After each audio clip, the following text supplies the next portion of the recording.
طالب علم دینی مثال و دوستانش مثل دوستان و مثال قلب مثل دل. دل اصل اعضای، درسته؟ دل کار میکنه، خون تامین میکنه به تمام اعضای بدن انسان. تو تمام بدن انسان زنده شد. اگر دل کار نکنه، خون اگر تامینات نکنه، روان نکنه بر تمام طریق بر تمام اعضای بدن، انسان میمیره، انسان زنده نمیمونه.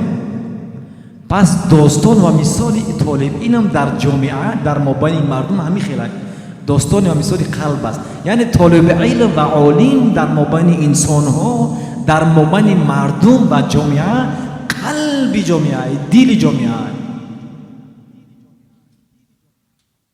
یعنی چه خیلی که تمام بدن نیازمند قلب دل است، درسته؟ تمام مردم نیازمند طالب علم دینی و عالم دینی است. بنابر همین یک تا خدا خواهد میریم نشانه های چرا. پس بدون قلب، یعنی قلب نباشه اعضا زنده نمیموند. اگر که جامعه اندر مابین مردم با طالب علمای دینی و عالمان نباشد، اون جامعه مردم فساد میشود، دینش از بین میرن، گمراه تباه میشوند، هلاک میشوند، ضعیف میشوند، از بین میروند. بنابر همین یعنی این خیلی مهمه، کسب علم خیلی مهم است. یکم قلب باید پاک باشد.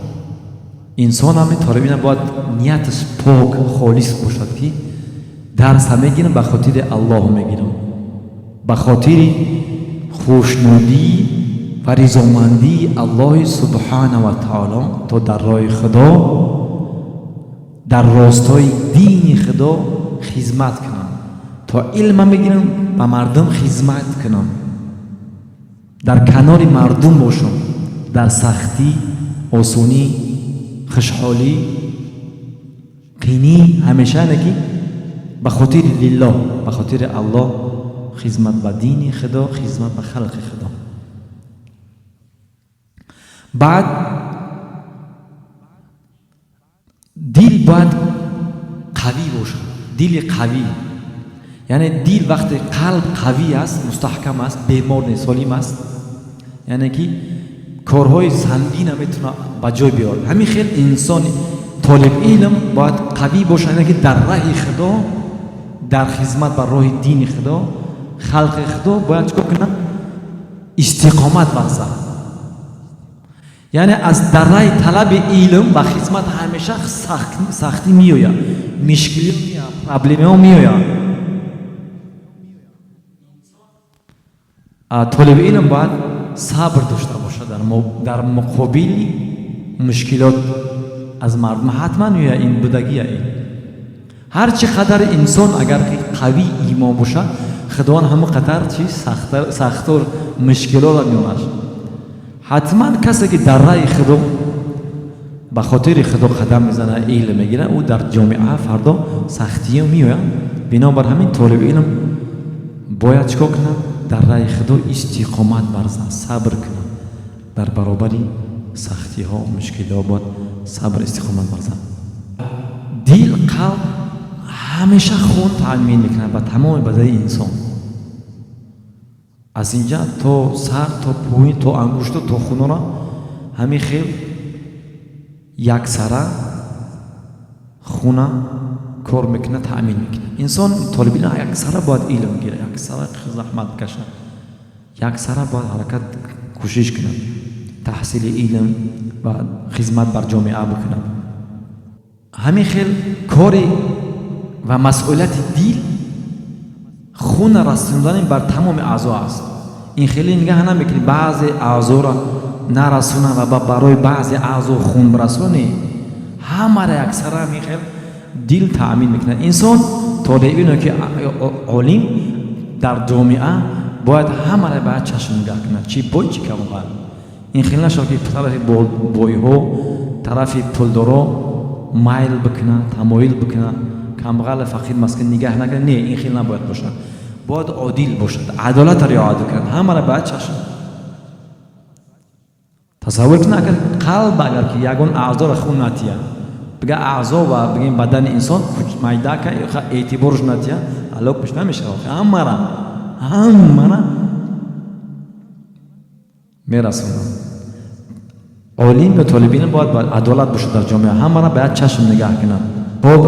قلب باید اصل باید پاک باشه. انسان هم باید، مسلمان هم نی، طالب علم هم نی، عالم هم باید پاک باشه، پرهیز بکنه، از گناه ها پرهیز کنه. این در اول گفته بودیم پیش از این صفات های علم که پیش از صفات های قلب که انا اساس و پایه طالب علم همین خیل و اساس و پایه مسلمان این تقوای خدا ترسی و پیروی کردن در زندگیش از پیغمبر خداست. به این نمیشه. یه بگیم چه خیلی که یک درخت به خاطر یک درخت که بسبزه باید آبیاریش بکنیم. تقوا بگیم آب است برای درخت. تقوا برای انسان مسلمان یعنی زنده حیات است. تقوا نباشه آب نباشه درخت قاق میشه. تقوا خدا ترسی دوری کردن از گناهان همین است. طالب این باید حتما پرهیز بکنه. بخصوص زمانی ما بسیار گناه است. چی طرف نگاه کنی؟ طرف خوردنی چقدر حرامه، چقدر ریبا. بسیار مردم با ریبا کار میگیرن. ماشینش از ریبا، خونش از ریبا است، کارتکم میگه از ریبا، اما حرام. هر طرف نگاه کنی چشم بخره بیرون ده همه گناه، لخت برهنه باید پرهیز کنه. شبکه‌های اینترنتی همه گناه باید پرهیز کنه.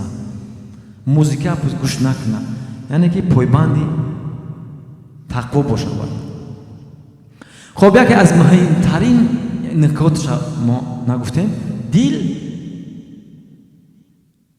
یعنی که یک دقیقه ثانیه ایست نمیکنه، 24 ساعت کار میکنه، 24 ساعت کار میکنه. پس طالب علم و طالب 24 ساعت حرکت کنه که در خدمت باشه، کسب علم و دعوت تبلیغ با خدمت با دین خدا، با خلق خدا به ایست حرکت کنه. یعنی که چخیل که دیل ایستن، اگر یک لحظه اگر دیل ایست کنه انسان میمره. ما تو حتی خوب میکنیم ادیخ میکنیم بدن، اما دیل خوب نیست. دیل تب کار میکنه، میزنه. اما اینجا چی هست که پیش از این که دیل بزنه از خداوند اجازه میگیره. خداوند اجازه میده بعد میزنه. یعنی الله صاحب دل الله. پس این دل صاحب دل الله هست. پس اولین کسی که با این دل و از دوست بداریم خداوند خودش است. صاحب دل است، باید الله دوست بداریم، باید اجازه بدیم تا این دل خداوند، یعنی که خداوند دل ما بیاد مثلا که با گفته الله بکنیم زندگی کنیم.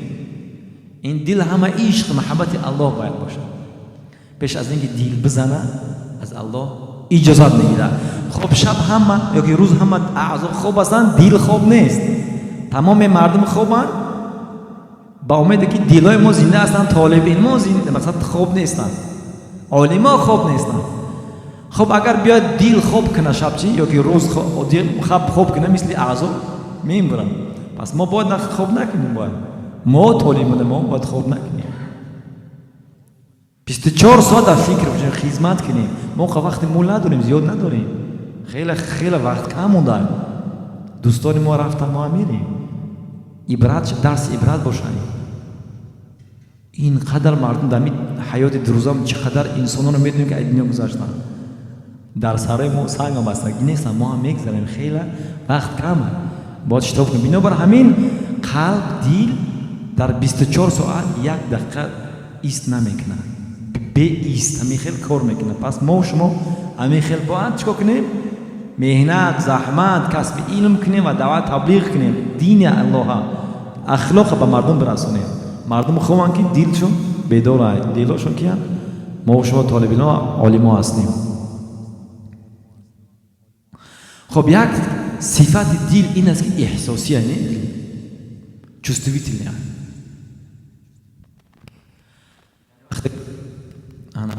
با انسان صحبت میکنی با حرمت احترام، دل چوست احساس میکنه، میفرش. نه وقتی اگر به ادبی به حرمت کنی احساس میکنه، نمیفرش. احساسیت درام میگیره. احساس هر جد بدنه که درد کنه در احساس میکنه، میدونه درد در کجاست. دیل ما باید احساسی باشیم در جامعه، در مابین مردم بدونیم که کمبودی در کجاست، از کجا باید اون کمبودی را از بین ببریم، مشکلی، سختی، پرابلم از کجاست، ریشه‌اش تا از همونجا بگیریم ریشه کنیم، فساد از جامعه ببریم. احساسی باید باشیم. نکی ماشاءالله خوب پروانه. این صفاتایی که صفاتای طالبین هستند که باید ما شما داشته باشیم. أنت الذي حن الجماد لعطفه وشكى لك الحيوان يوم رآك، والجذع يسمع بالحنين أنينه وبكاؤه شوقا إلى لقياك. ماذا يزيدك مدحنا وثناؤنا، والله بالقرآن قد زكاك. صلى عليك الله يا علم الهدى، اشتاق مشتاق إلى رؤياك.